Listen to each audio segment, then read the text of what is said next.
On the CBS Money Watch, red meat prices are at record highs. But President Trump's push to import beef from Argentina to lower cost is a growing beef in the heartland.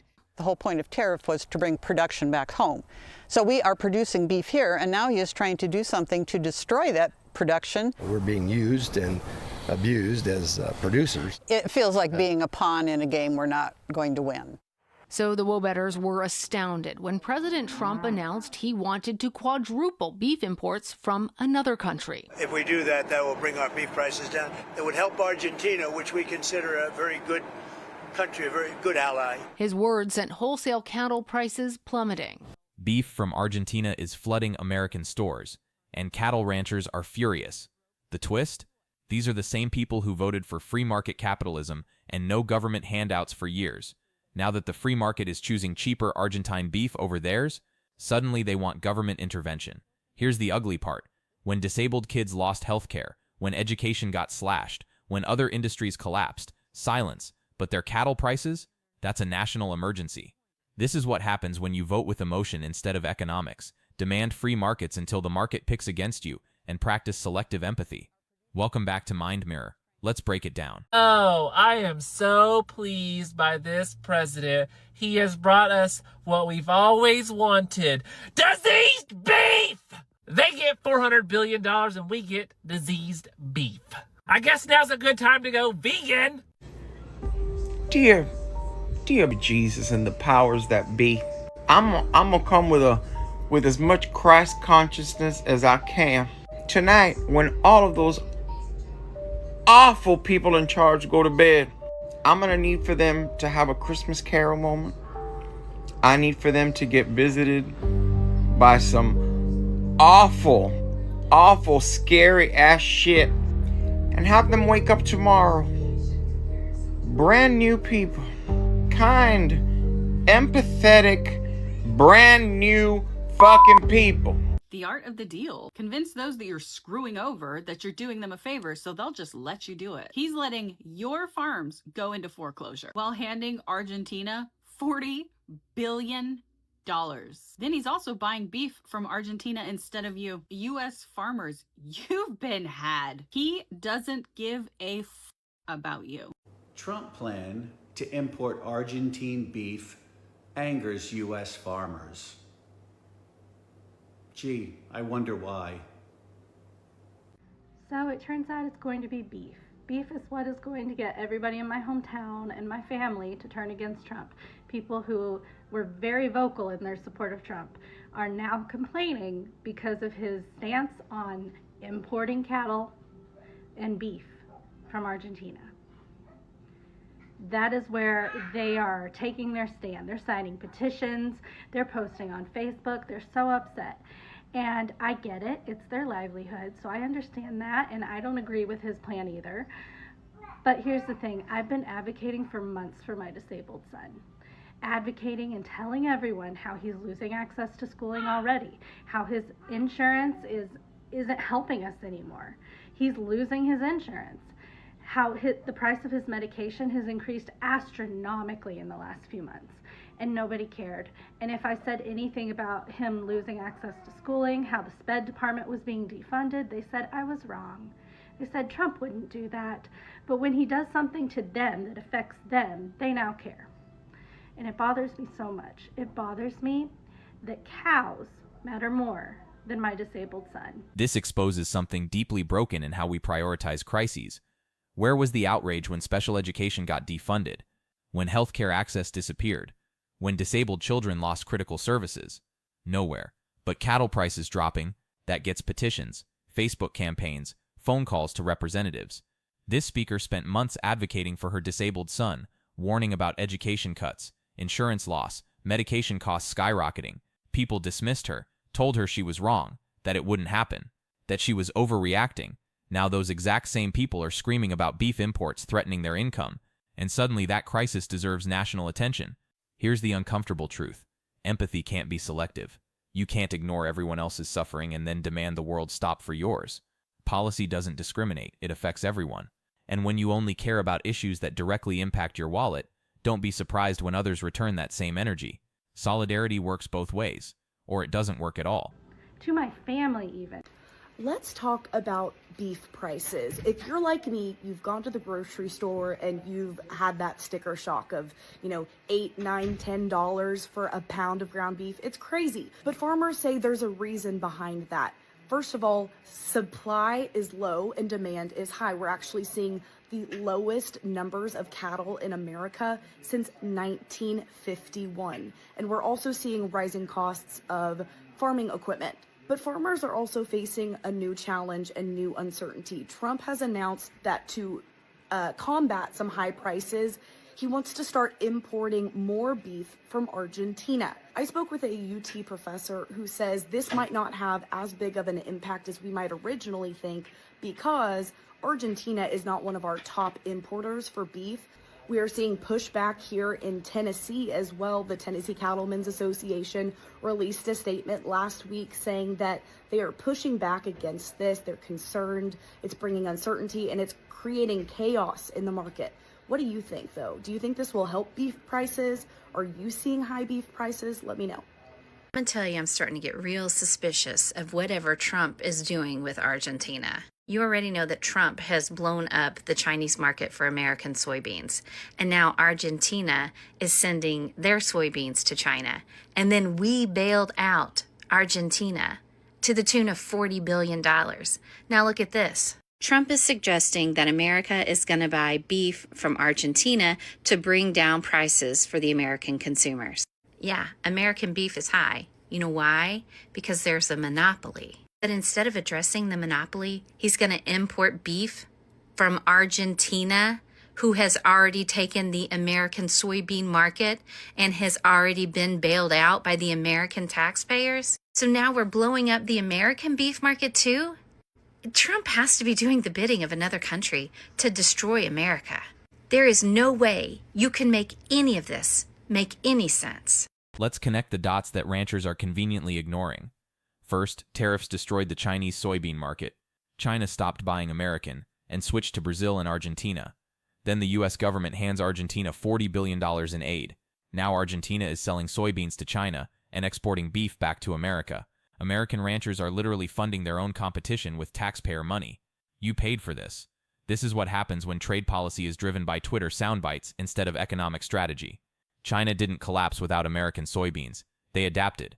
They built new supply chains with reliable partners. Those contracts are now locked in for years, maybe decades. You can't just blow up international markets and expect to walk back in later saying, "Remember us?"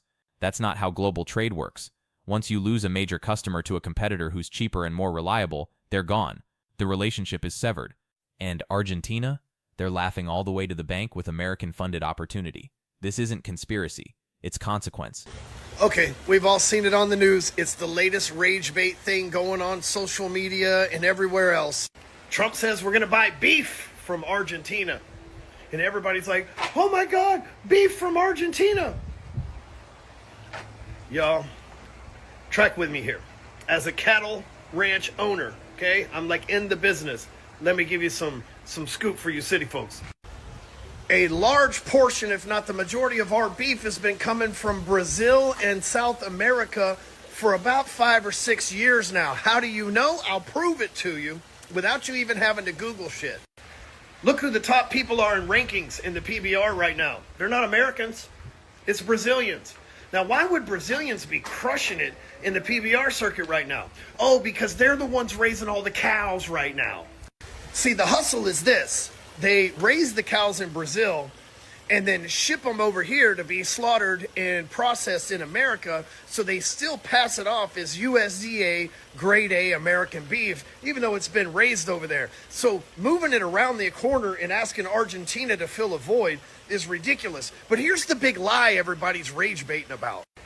All the media says, oh, the poor cattle ranchers, they're going to go broke. Are you fucking kidding me? Cattle prices are up 600% in the last 5 years. Every cattle rancher I know has a brand new Ford F-350 dually, a brand new trailer, and a bunch of new tractors to go around because they are printing money for the first time in their life. How the fuck you gonna say that ranchers are starving and cattle people don't have any money when every single day of the week a new record is being broke at the market in the auction for the price of cows that they're paying for? But American ranchers are smart enough to know that, hey, if we sell all of our cows, we don't have any more cows and we can't produce any more cows, and then we're out of business. So we're at a stopping point here where in order to preserve the herds and keep getting this great American grade A genetic real beef that's processed around here and grown here in America, we've got to slow down on the processing. Plus, don't forget Biden let like 100 million people into this country. They eat beef too. It's not like they eat pork. So us cattle ranchers, we've had the infrastructure to take care of about 300 million Americans. And now all of a sudden there's almost 400 million Americans. That's what they're not telling you. They're not telling you this shit, but it's true. So we're going to have to get some beef from Argentina. But it's not a big deal because you're probably eating a burger right now that came from Brazil anyway. What's the difference? Here's what most people don't realize. America has been importing beef for decades. We're the second largest beef importer in the world, right behind China. Most of it already comes from Brazil and South America. They raise cattle there, ship it here, process it in American facilities, stamp USDA on it, and consumers assume it's fully American. So why the sudden outrage? Because it got said out loud. Because it became political theater. If you actually care where your food comes from, buy local. Know your farmers. The industrial food chain has been globalized for years. No political promise is changing that overnight. No, my friend, he didn't forget. He didn't forget. He just don't care about the American people. He don't care about none of us. You know, the billionaires aren't going to be eating the beef from Argentina. They're not. They're not. The billionaires ain't going to eat that. No, not at all. No, that's for us peasants. You really think? I know you didn't think that he actually cared. We all know better than that. We know better than that. Yeah. No, and good thing we're doing away with that stupid healthcare stuff. I mean, who really needs healthcare? I mean, when we get sick from eating Argentinian beef, are we going to be able to go to get a doctor visit or go get healthcare or any life-saving, medical that we need? No, we're not. No. Because they don't care about us. We don't count. The only thing that counts to him is the donors. We didn't donate to him. Hell, we didn't even vote for him. Oh, this place is laughable. Yeah, we only got a little over 3 more years to go. Yeah. All right, stay blessed. Later, friend. I'm out. Glad we had this talk.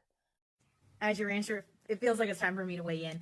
I don't know if it's just because I have a skewed cow beef algorithm, but there has been so much talk online about Argentinian beef, and I want to remind you that imported beef is nothing new. The United States have been importing beef for decades, so much so we are the second largest importer of beef in the world. We're second only to China.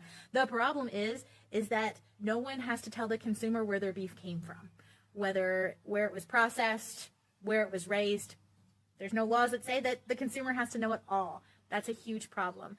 The problem that is happening in the economy that's making folks think that imported beef may be the answer is very complicated. I have a blog about it on our website now, but I'm going to do a few videos about it because it's a complicated issue.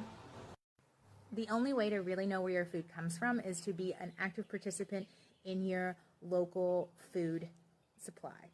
And that's hard. Not everyone can know their rancher like you guys do. But I think it's time to encourage our family and friends that even if you can't find a rancher, you need to find a local food source and start investing in that local food supply, because there's always something getting affected, right? It wasn't eggs but a few weeks ago, and now it's beef. It was chicken even a few months before that with the bird plague. So there's always something that's coming for our food chain or system. The more local it is, the stronger it'll be, because we will get to know where our food came from, we'll get to know the quality, and we won't have to depend on any kind of politics to save the day. Making some decent money, and that's just it's a socialist mindset, if you ask. So that's how you know that they don't know what socialism means. They don't know what socialism means. The irony here is almost unbearable.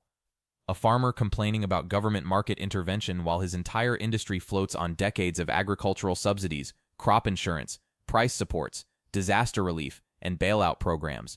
American agriculture is one of the most heavily subsidized sectors in the entire economy. The government pays farmers to grow certain crops, not grow others, insures them against losses, protects them from imports, and rescues them when markets crash. But they call that protecting American farmers and supporting rural communities. Meanwhile, a single mother working 2 jobs who needs food assistance, hand out welfare, pull yourself up. People don't actually oppose government help. They oppose government help for people who aren't them. This farmer is now experiencing pure free market capitalism, competition, cheaper suppliers, buyers making cost-benefit decisions. That's the system functioning exactly as designed. But when he's on the losing end, suddenly it's unfair. Suddenly it's intervention. Suddenly it needs to stop. You can't champion free markets and deregulation when you're winning, then demand government protection when you're losing.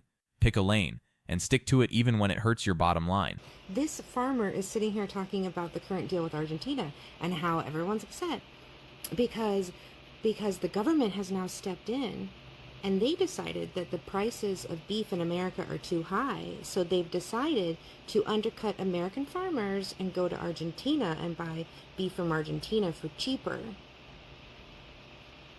and cutting off farmers in America because the American government can get beef instead of from our farmers, our American farmers. We can get it cheaper in Argentina. And he says that's a socialist mindset. That's a socialist mindset. Look, I can't. God, you guys, you make me so mad. You make me so angry. You guys are so stupid. Okay, so listen. The fact that the government was subsidizing you guys and helping you prior to this so that you're keeping beef out of the market because the government wasn't doing deals in other countries, they were subsidizing you so that you could get paid for your beef in America. That's a government social program. Yeah, it's a social program. At this point, I think we should just change the wording so you guys... It's like when my kids were little, you know, and they said they hated cheese. They thought they hated cheese. So instead of having a cheese pizza, they would have a pizza. And instead of having a grilled cheese sandwich, they would have a grilled sandwich. Don't say the word cheese, or they won't eat it. But they'll eat it because they love cheese.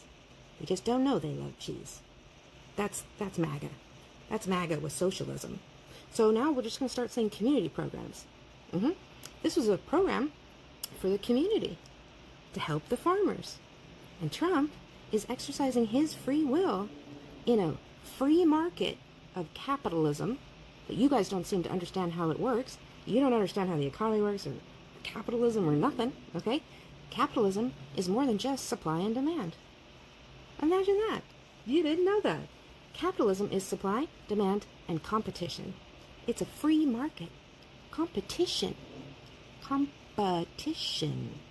So you guys didn't have competition because we gave you community programs that the government subsidized for you. But Trump is exercising his full freedom in capitalism. And he is going to the competitor and he's buying beef from them. Because you guys, your prices are too high.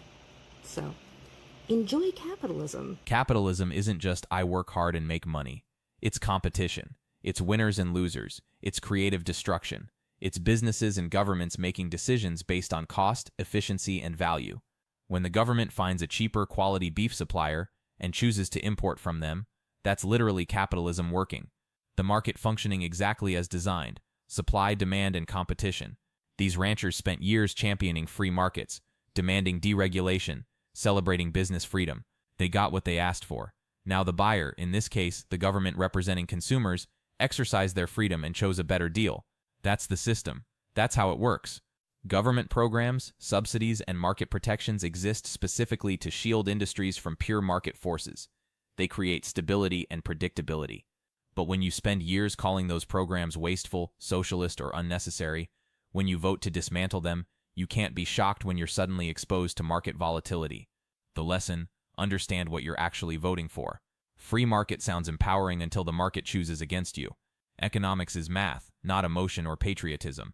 The numbers don't care about your politics or your feelings. You guys love it so much. Who knew that importing beef from Argentina was going to leave American farmers and ranchers questioning Trump's loyalties? First, the tariff wars undercut American soybean farmers, and now Trump is importing beef from Argentina. They want to know what's going on here. It turns out President Trump is threading the needle. While he's making deals with Argentina to keep China out of our backyard, he also has to face the reality that beef prices have not come down, and the American consumer feels it every time they check out at the grocery store.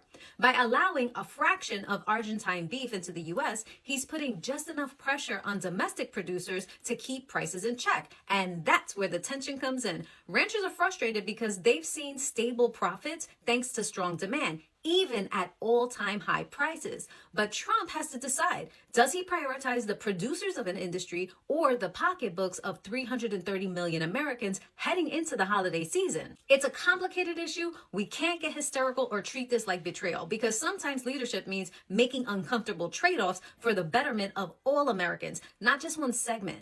Maybe the real answer isn't blocking imports, but removing the red tape that drives up producers' costs so ranchers can grow their herds and compete freely. Because at the end of the day, we all want the same thing: affordable food, strong farms, and a stable America. Let me know what you think in the comments. I didn't want to make this video, especially after the one that I made yesterday, but it needs to be said. Now, yesterday I made a video about the American farmer and how it is that their daddy, the one that they voted for and fully supported, actually was not for them in any kind of way whatsoever. And today I've decided that I'm going to go ahead and add in another soundbite that you can listen to where it comes to cattle ranchers. Check this clip right here. We would buy some beef from Argentina. If we do that, that will bring our beef prices down. The one thing that's kept up is beef, and if we buy some beef, now I'm not talking about that much from Argentina, it would help Argentina, which we consider a very good country. So not only is he going to go ahead and screw over the American farmer, he's going after the cattle rancher too. Now, don't get me wrong, I love me some Argentine beef, okay? It's pretty good stuff. However, tell me again how this is America first, because not only are you giving Argentina $40 billion, and after you decided to go ahead and promise them those $40 billion, Argentina turns around and sells their soybeans to China. And then after that, you go after the cattle ranchers too, and you tell them that you're going to go ahead and import some Argentine beef. I guess I'm kind of crazy because I just don't understand how this is America first. You're not crazy. It doesn't make sense, because slogans aren't policy. They're marketing designed to trigger emotions. Real America First economics would mean strategic investments, workforce development, smart subsidies, and trade agreements that actually protect workers while maintaining market access. Instead, we got blanket tariffs that destroyed export markets and billions sent to countries that now compete directly with American producers. This was predictable. Economists warned about it, but feelings beat facts every time. When politicians promise simple solutions to complex problems, be skeptical. Economics doesn't work on nostalgia. It works on supply chains, incentives, and relationships built over decades. I mean, you don't want us to get anything from China in any kind of way without some sort of tremendous tariff.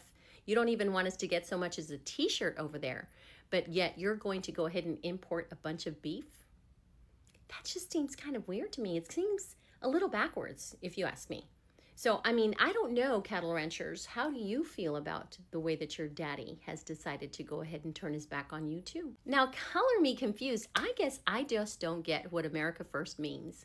Either you are America First by supporting Americans here, or you're going to continue to go ahead and send money, resources, time, and energy to Argentina. I don't think you can do both, especially in a time right now where Americans are really struggling to put food on the table. And you're going to go ahead and give away our American tax dollars to Argentina. I guess we need to go ahead and look into Argentina because they seem to get all the benefits that Americans don't. Isn't that crazy? Wow, wow, wow, wow. Look what Trump wants to do to cattle ranchers now. Look at this. Make Argentina great again. It wasn't enough to give Argentina $40 billion of our taxpayer monies while farmers are begging and struggling because of Trump killing trade. That wasn't enough. Now he's going to go above and beyond.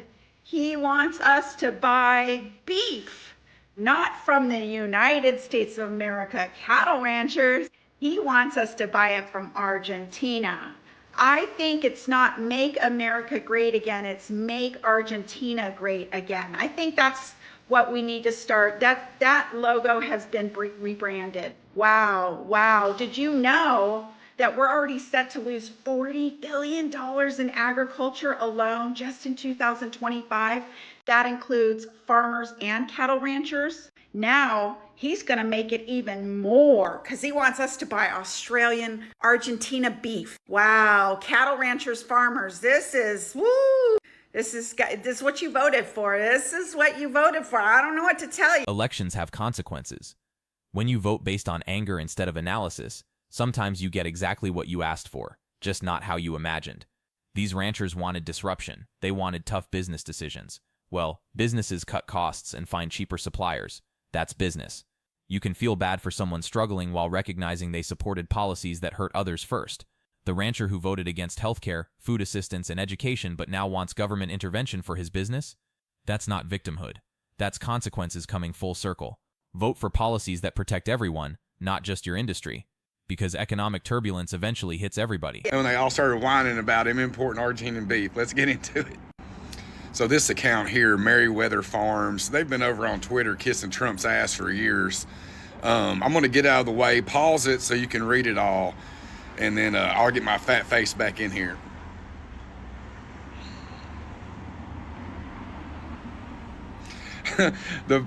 We love and support you, POTUS, but your suggestion to buy beef from Argentina, blah, blah, blah. I love this part too. On top of all of this, the only chaos is coming from the Department of Agriculture. There is no true guidance, mismatching the copious amounts of photo ops. The cattle ranchers are pissed. Here's what he told the cattle ranchers after they were whining about him importing the beef. The cattle ranchers don't understand that the only reason they are doing so well for the first time in decades is because I put tariffs on the cattle coming into the United States. If it weren't for me, they would be doing just as they've done for the past 20 years. Terrible. Let's see what the cattle ranchers associations think about it and how well they're doing. This is a tweet from the National Cattlemen's Beef Association. Cattlemen and women cannot stand behind President Trump while he undercuts the future of family farmers and ranchers by importing Argentinian beef. It is imperative that POTUS and Secretary Collins lets markets work without interference. If the administration is truly an ally of America's cattle producers, we call on him to abandon this effort to manipulate markets and focus on these things. It don't sound like they're doing too well to me, does it? I love nothing more than when he pisses in his supporters' faces and tells them to enjoy it. He tells them they're doing great when they're not doing great. It's what he does to the entire fucking country all the time, so I fucking love it. There's a disturbing pattern here. Telling people they're winning while they're actually losing, gaslighting entire industries about their economic reality while the foundation crumbles beneath them. Ranchers are doing better than ever because of these policies. Meanwhile, the National Cattlemen's Association, the actual industry group representing these ranchers, is putting out desperate statements begging for different policies. Here's what people miss. High prices don't automatically mean high profits or industry health. Sometimes high prices mean a struggling industry passing unsustainable costs to consumers right before it collapses entirely. Beef prices are up because cattle inventory is at 1951 levels. That's not prosperity. That's scarcity driving prices upward before a potential market crash. It's a warning sign, not a victory lap. Critical advice for anyone in any industry: never let politicians define your economic reality for you. Look at your actual profit margins. Look at your debt load. Look at your market access and future projections. If you're struggling, regardless of what anyone tells you. Trust your bank account and financial statements over political spin, because when someone tells you you're winning while your business is failing, they're not trying to help you succeed. They're trying to pacify you long enough to move on to the next crisis. And by then, you're bankrupt, they've moved on, and nobody's coming to help. When his supporters get it thrown right in their fucking faces what is happening in this country. And then they want to whine and cry about it. Look, let me tell you something. You don't owe these people any empathy. No one who voted for Donald Trump deserves your empathy. If they're losing their farms, if they're losing their ranches, if they're losing their health care, if they're losing their food assistance, they do not deserve your empathy. They show no one else any empathy. These people, these ranchers, these farmers, none of these Trump voters gave a fuck if he was harming other people. So do not give them the empathy that they do not deserve. Republicans in Congress are having a beef with President Trump, and it's all to do with cattle. So earlier this week, Trump said on Air Force One that he was considering importing more cattle from Argentina, a movement to both help Argentina and lower beef prices. But of course, this has kicked off a huge concern among American cattle farmers who said that importing would really hurt them. And an issue dealing with farmers is red meat for a lot of Republicans up there, many who are from rural areas. And so we've heard from numerous lawmakers, they've either reached out to Trump via letter or talked to the White House directly, trying to make sure that Trump does not go through with this policy. One of the reasons this is so interesting isn't just the economics, it's the fact that this is a rare split between Republicans on the Hill and President Trump. So far, they've really supported a lot of what his administration has done, but this seems to be an issue that could potentially divide them if the White House decides to go forward with it. We'll be keeping a close eye to see whether Trump dumps this policy and is able to move along, or whether... Here's a rare moment. Congressional Republicans actually pushing back against the administration. Why? Because this directly hits their rural voters. That's politics. Representatives care when voters care. It's re-election math, not principle. But zoom out. This beef situation is just a symptom. The real disease is trade policy built on impulse rather than strategy, treating allies like adversaries, and valuing headlines over market stability. When politicians promise easy answers, we'll just tariff everyone, or we'll only buy American, that's pandering, not policy. Real solutions are complex, boring, and take years to show results, but they actually work.